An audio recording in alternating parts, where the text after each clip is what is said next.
एक महीने तो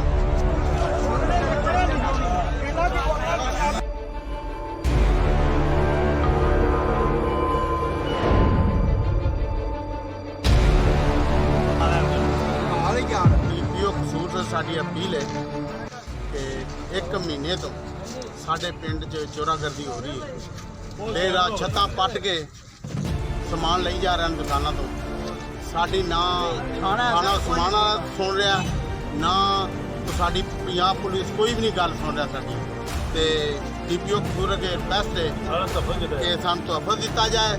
ਅਸੀਂ ਇਸ ਵਾਸਤੇ ਇਤਜਾਜ ਕੀਤਾ ਕਿ ਦਿਨ ਰਾਤ ਸਾਡੀਆਂ ਦੁਕਾਨਾਂ ਚੋਰੀ ਹੋ ਰਹੀਆਂ ਨੇ ਤੇ ਮਿਹਰਬਾਨੀ ਅਸੀਂ ਇਤਜਾਜ ਬੰਦ ਨਹੀਂ ਕਰਨਾ ਜਿੰਨੀ ਦੇਰ ਸਾਡੀ ਕੋਈ ਗੱਲ ਨਾ ਸੁਣੇਗਾ। ਮੇਨ ਦੇ ਉੱਤੇ ਮਸਲਸਲ 3 ਦੁਕਾਨਾਂ ਇੱਕ ਰਾਤ ਦੇ ਵਿੱਚ ਬੰਦਿਆਂ ਨੇ ਮਸਲਸਲ 3 ਦੁਕਾਨਾਂ ਲੁੱਟੀਆਂ ਨੇ। ਰੋਡ ਤੇ ਖਿਲਾਰ ਕੇ ਬੰਦਿਆਂ ਨੇ ਮੋਟਰਸਾਈਕਲ ਤੇ ਖਿਲਾਰ ਕੇ ਲੁੱਟ ਲੈਂਦੇ ਨੇ ਆਂਡਿਆਂ ਨੂੰ।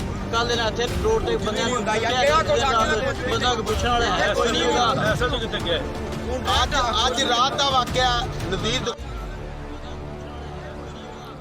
थाना मंडी उस्मानवाला की हदूद में बढ़ती डकैती की वारदातों पर अवाम का पारा हाई। लोगों की कसीर तादाद पुलिस के खिलाफ सड़कों पर निकल आई। शदीद एहतजाज करते हुए रोड को ब्लॉक कर दिया। मुजाहिरीन ने मंडी उस्मानवाला कसूर रोड को टायर जलाकर बंद कर दिया। एहतजाजी मुजाहिरीन का हाथों में डंडे पकड़कर और तशद्दुद एहतजाज। SHO के खिलाफ नारेबाजी। मुजाहिरीन के एहतजाज के बायस रोड ट्रैफिक के लिए बंद, गाड़ियों की लंबी कतारें लग गई। रोज़ाना दर्जनों वारदातें मामूल बन चुकी हैं। माल के साथ साथ जान भी महफूज नहीं है। मुजाहिरीन ने मौक़िफ़ इख्तियार किया है कि पुलिस डाकुओं के साथ मिली भगत से अवाम को लूट रही है। वज़ीर आला पंजाब और IG पंजाब से नोटिस का मुतालबा किया गया है। देखते रहिए मलक आरफ ऑफिशियल चैनल।